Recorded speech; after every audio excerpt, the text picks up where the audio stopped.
Okay, so I said I'll be talking about the concept of liquidity graph, and we need an indicator to be able to do that. Okay, so I'm going to exit this and use, we just finished with this. Okay, so I'm going to exit and use this chart. This is an empty chart, nothing is there already. Okay, there's something there. I think I used this some while ago. Okay, yeah, I'm going to remove the entire thing here, remove the entire drawing.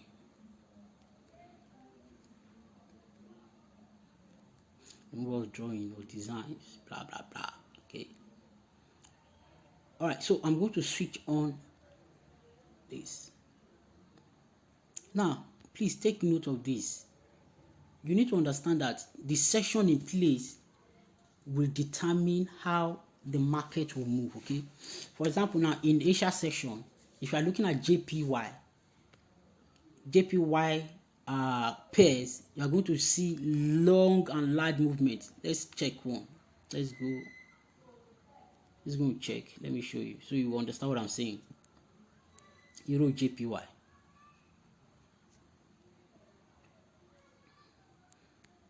Euro JPY during the Asia section, you can see the kind of moves it makes.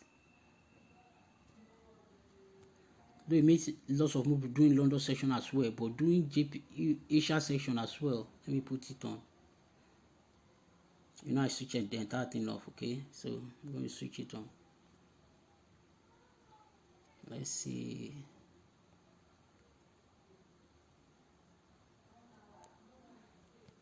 Okay, these are Tokyo section. Let's go to say 15 minutes. You will notice the kind of move it's making, unlike the other section we saw. Look at Euro JPY making this kind of move. The reason why Euro JPY is making such move is because during this period, Japanese yen is being traded, right? Because of the Asian period.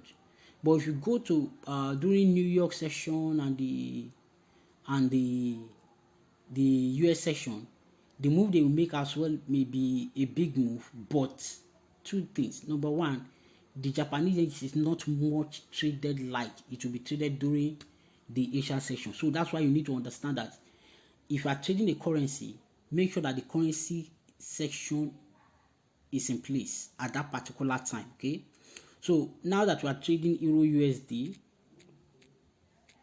I'm going for Euro USD. Okay,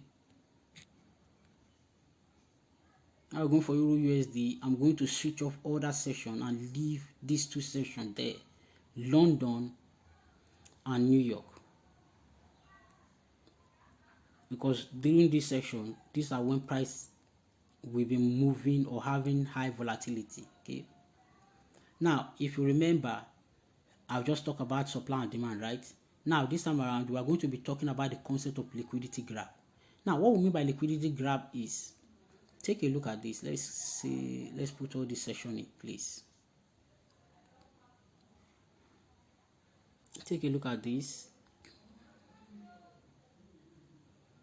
Okay,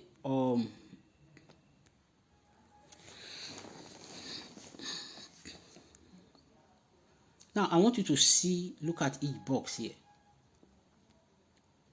This is Sydney section here. This box is Sydney section, right? From here to this point here, that's Sydney section. Then Tokyo section is from this box here to this box here. Okay, the concept of liquidity graph is that immediately one session ends, if you look at it, Sydney and Tokyo when in place, see what happened.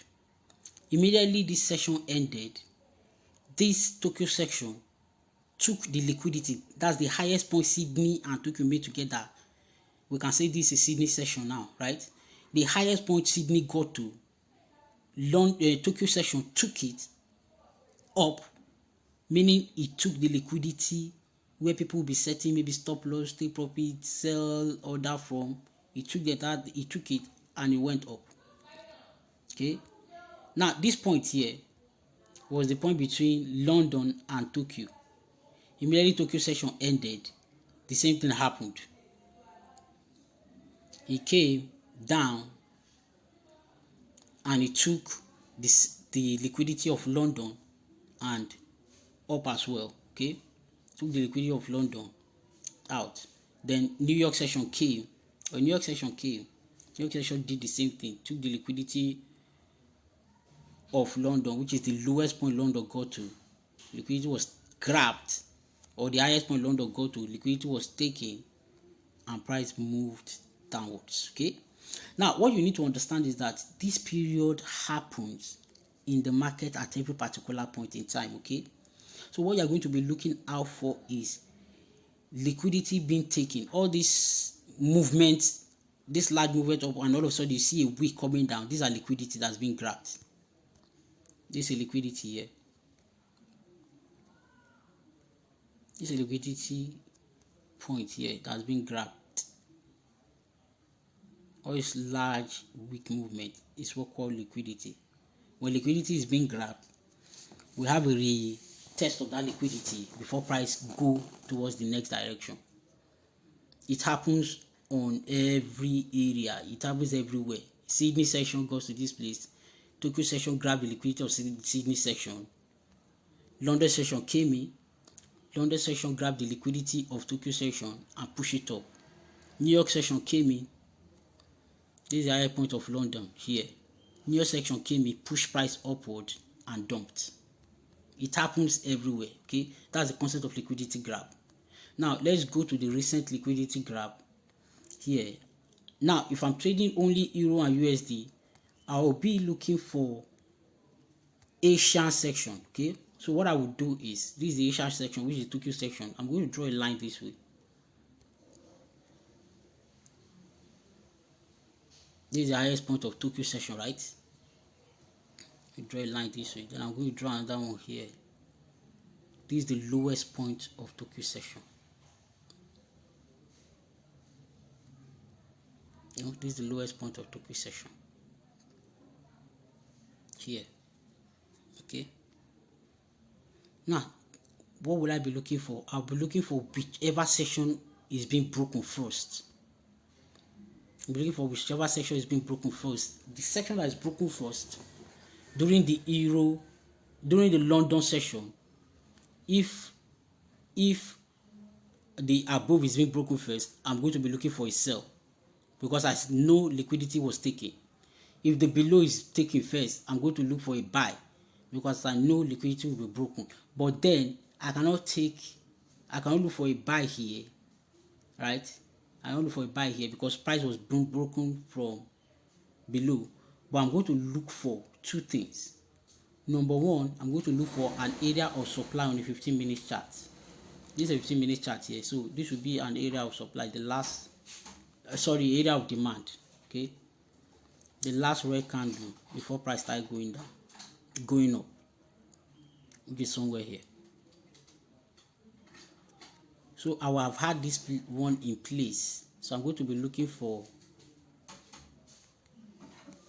price to come to this supply zone first, reacting before I now look for any kind of buy.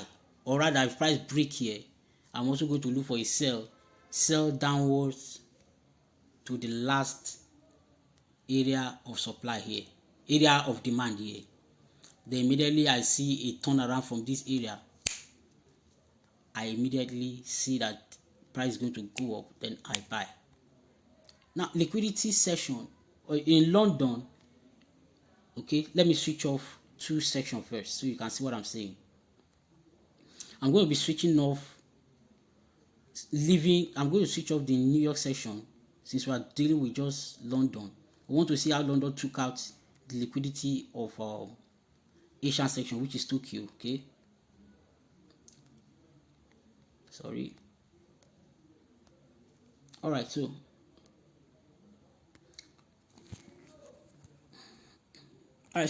here was Asian section, right? Sorry, this was the lowest point of the Asian section.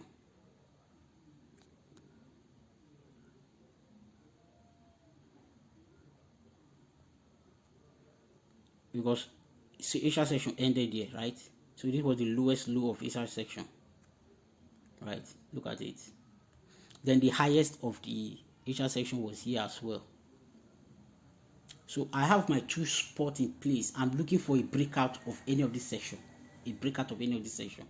Now, before I look for a breakout, I'm going to have to go and look for a demand or a supply zone. Now, when there is a breakout, the breakout does just not stop somewhere. It has to stop where there is a demand zone or there is a supply zone. Okay. Now, if I didn't mean it break from up here and it comes down here, we are going to be aiming from here, look for a buy. We can take an entry from here and expect it to stop at somewhere here. Then we'll look for a buy from here upward, right? Then the same thing happens at the top as well. Always look to your left. The clue to knowing where to stop, where to take profit, where to buy, and the rest of them is always on the left. So your job is to always look at the left to know exactly where to stop. Okay. So let's assume. I want to assume that a minute. I want to assume that price. So I'm going to prepare for this. Since I have my areas I'm looking at in mind, I'm going to scroll to the left to see which I believe by if we have used the 1 hour time frame, we would have been able to draw this out. Okay. Okay, so this will be an area on a 15-minute time frame where I will expect price, if it breaks out, there will be a turnaround here.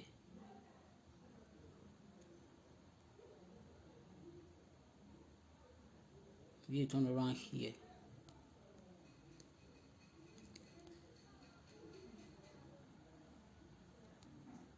Okay, so I'm expecting that price will get to this place because this is the closest.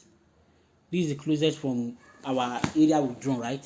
So if liquidity is taking, it may get to this point before it reacts. Okay, so we go back to the present. We already have our two spots, two areas outlined. Okay, we already have our two areas outlined, both up and down, right?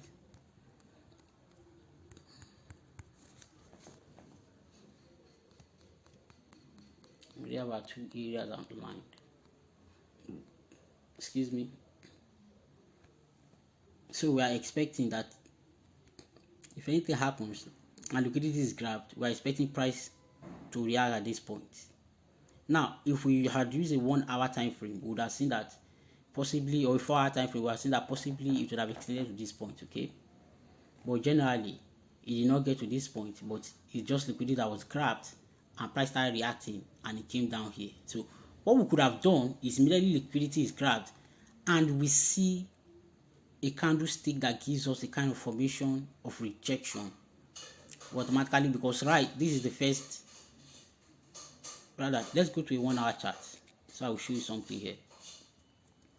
Okay, so on a 1 hour chart, we look for one candle that breaks out of this. Now take note, this was the first candle that broke out of this. It came back inside, right? Then the second candle went and take the liquidity of this first candle, and then it came down, right? A lot of people would have noticed, okay, since it's closed here and price coming here, they will set an entry at this edge here, a stop loss just here.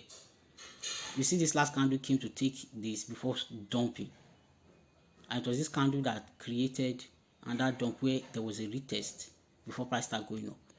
So you have majority clue before you decide what you are going to be doing in this market. But the best thing is, when you are trading a particular currency, you need to look at what happened the session before that currency. For example, now if you are trading Australian dollar, the Sydney section will be what you'll be looking at. You draw your areas, the highest of Sydney section and the lowest of Sydney section. Whichever way it breaks, you are going to be looking. This is not a perfect example, I swear, because the market will not give you a textbook, a perfect textbook examples like the one we see in the textbooks. But you have to make sure you are able to do these things and know them on your own, right? So the last section, You immediately you see after you have drawn both highest and lowest of that session, you wait for a breakout of each of these sessions. Now for you to see if price is going to continue upward after the session is broken upward, price must close above. Okay, price must close above it. If price does not close above it, because this was, for example, now this is the first one that came out of this Asian section. This was the first liquidity that was grabbed. You look at it, price did not close above it, right?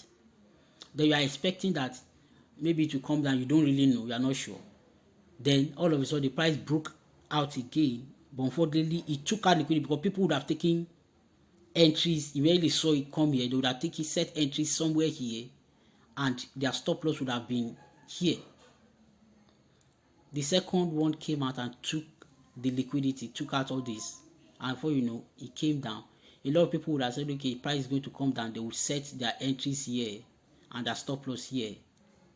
And when they saw this, if you have not taken profit, the last candle came, took this. It happened fast, took this and dumped, and now we are going up. Right?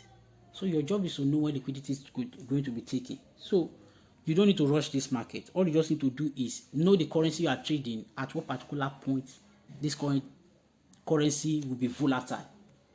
So if you are trading Australian dollar, it will be volatile during the Sydney session. So you go to the past session which just ended, which is New York, London session.